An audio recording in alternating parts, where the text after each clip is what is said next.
Good morning everyone! Ngayon pang luluto natin for lunch ay ampalaya with scrambled egg. Scrambled egg! That's for lunch. Lunch. Yan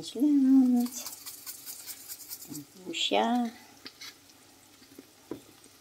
Lalagyan po natin. Meron na po yan salt. Ay, tak na yung paminta. Yan, lagyan po natin siya ng pepper. Ow! Padami yung pepper dun sa kabila. Ganyan po. Dapat mahina lang yung apoy para hindi matusta yung Ayan. Nataktak na yung pepper ko. Hindi yung pagkakakalog. Ayan. Tapos, yung ibang mga lumabas sa yan, iskupin lang po natin. Tapos, ilalagay natin dyan sa ibabaw. Yan. Yan. Low fire lang po siya. Para maluto yung itlog hanggang sa taas. Kasi po, pag bumili ka ng ampalaya dyan sa ibaba, mahal siya. Pakamahal ng ampalaya. Pero pag ganito na po siya, yung bibilhin mo siya nakaganyan na nakahiwa na, kasi yung mga gulay na madali nang masira, ginagawa nila ng paraan ganyan. Ini-slice nila yung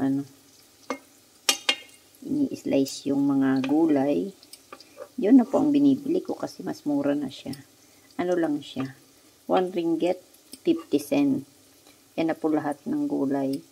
Pero kung i-convert pa natin sa peso, 15 pesos yan. Plus maglalagay ka pa ng egg. Pero, mas maganda na yung bilhin mo yung ganun. Kaysa, bibili pa ako nung isang buong ampalaya tapos, hindi ko rin naman nauubos. Sayang. Ay, pas na. Kaya, yan, ganyan na lang. Bibili na lang ako ng mga slice na ampalaya. Tapos, ganyan na lang ko siya niluluto. Minsan, hinihiwa-hiwa ko rin siya. Nilalagyan ko ng ng kamatis. Kasi yun naman kasi ang match niya, diba? Yung kamatis.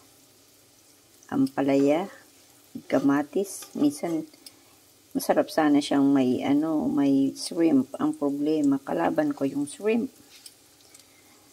Pag kumain ako nun, wala pang minuto. Pagkatapos ko kumain, iinom na ako ng para sa allergy. Kasi may allergic reaction ako dyan sa hipon. Yan. Ganyan lang po siya. Tapos wala naman akong kanin. Ganyan lang siya. Parang kumain ka lang ng ampalaya ng walang kanin. Ayan. Depende lang po yun sa style ng luto para para masarap. Lagyan mo lang siya style. Kasi yung mga foreigner, yung mga gulay-gulay naman nila, may style lang yun kaya parang masarap siya. Pero pag kinain mo naman, dudurog din naman siya. Hindi pa dumating yung amo ko. Punta siya sa Australia. Hindi pa bumalik. Kaya ayan, nakakapagluto na naman ako nito. Kasi hindi ako sasama sa labas. Yan po ang aking ampalaya con scrambled egg. Pagandahin lang po natin yung pagandahin natin yung pangalan niya. Imbis na ampalaya na may scrambled egg, gagawin natin ampalaya con scrambled egg. Parang Espanyol. O di, medyo maganda na yung sound. Ganyan lang po yan. O, tapos, hindi pa nga luto yung sa kabila. Yan, ipiflip mo lang siya po. Dahan-dahan lang yung apoy niya para hindi masunog yung ampalaya. Kasi pag naluto na siya, sarap na. Diba? Tapos meron siyang kapartner na carrots juice. Nag-blend pa ako ng carrots, nilagyan ko ng konting gatas, yun na po yun. Plus, nagkahapon nagluto ako kasi nagugutom na ako, wala akong tinapay. Ang ginawa ko, nagluto ako may harina pala dyan, may harina. Ginawa ko, in-style puto ko siya, in-steam ko lang siya. Nilagay ko sa steam, in-steam ko siya, tapos nilagay ko sa steamer. Ito pa nga po yung pinaglutuan ko kahapon dito. Kasi, gusto ko yung yung old style na pag-steam. At ito po yung naging resulta niya. Yan. Ito yun. Kinain ko na yung iba kahapon. Hindi ko pa rin naubos. Pero, kung sa steamer ko siya nilagay dun sa rice cooker, kasi may steam din siya. Ang tagal. Na 30 minutes. Dito madali lang. 20 minutes lang, luto na siya. Lalo pag hindi naman siya masyadong makapal. Ayan. Yan ang buhay ng OFW. Pero pag naandyan yung amo ko, dapat magandang pagkakapresent ko ng pagkain.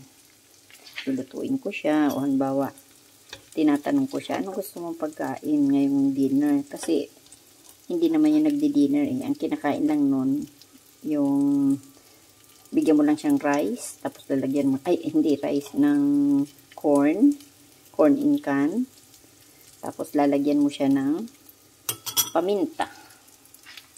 Yun, tapos ano mo siya, papasok mo siya sa microwave, iinitin mo siya. Tapos paglabas, lalagyan mo siya ng butter sa ibabaw. Yun na ang lunch niya. Tapos bigyan mo lang siya ng juice, kung hindi orange juice, mag-blend ka dyan o celery juice o kung ano pwede. Kung ano yung gusto niya. Tapos pagdating ng dinner, tatanungin ko naman siya ulit, ano yung gusto mong dinner? Tapos sasabihin niya, butterfly steak. O di, kung lalabas ako nung pork, kasi pork ang gusto niya. Tapos marinate ko siya sa Cajun spice. Tapos paiinitin mo masyado yung kawali. Tapos ilalagay mo yung, pag mainit na yung kawali, saka mo ilalagay yung karne. Tapos hindi mo siya, yan, parang nasusunog na eh. Pag binaliktad mo nga siya, itim na siya. Pero, babantayan mo rin. Kasi dapat yun mga ilang minutes lang. Tapos babaliktadin mo na siya. Yun na yun. Pagka baliktad mo, hantayin mo na lang din siyang maluto. Pero ang usok nun, grabe na. Kasi kailangan nun sa kailangan sa barbecue stand mo siya gagawin. Wala kami ditong barbecue stand. Tapos, kuha ko ng salad. Gawa ko ng fresh salad. May kamatis. Tapos yung may lettuce. May bell pepper. Ganun lang siya. Parang simple lang gawin. Pero pag na-i-arrange mo na siya sa plate. Kasi dapat maganda ang presentation sa kanya. Tapos may butterfly steak sa tabi. Tapos, meron siyang salad. Tapos, gumagawa ako ng sauce. Para dun sa butterfly steak. Tapos, siya na lang nun ang mag-i-slice nung, minsan, gusto niya pinapa-slice. Minsan naman, siya na lang nag-i-slice. Tapos, yun, kainin niya with sauce. Minsan, kasi pag yun, niluto mo siya ng yung malakas yung apoy, tapos baliktarin mo agad. Lalo kung ang gusto niya ay beef, yung butterfly steak ng beef. Dapat yung minuto lang kasi pag natagalan sa apoy, tumitigas na siya, makunat. Kaya dapat pag nag-brown na yung niya, baliktad agad. Pag nag-brown na ulit doon sa kabila, ahon mo na agad. Kaya minsan, pag in-slice mo siya, may dugo pa. Yun ang gusto nila. Pero ako ayoko, niluluto. Pag ganun, hindi ako kumakain yung beef, tapos yung lamb. Kasi, pag ako na nagluto, tumitigas na siya kasi kailangan. Gusto ko yung lutong-luto. Ayoko yung pag in-slice ko may dugo-dugo. Pero pag yung beef kasi, pag nilagay mo siya, tapos nagbago na yung kulay, baliktad mo na.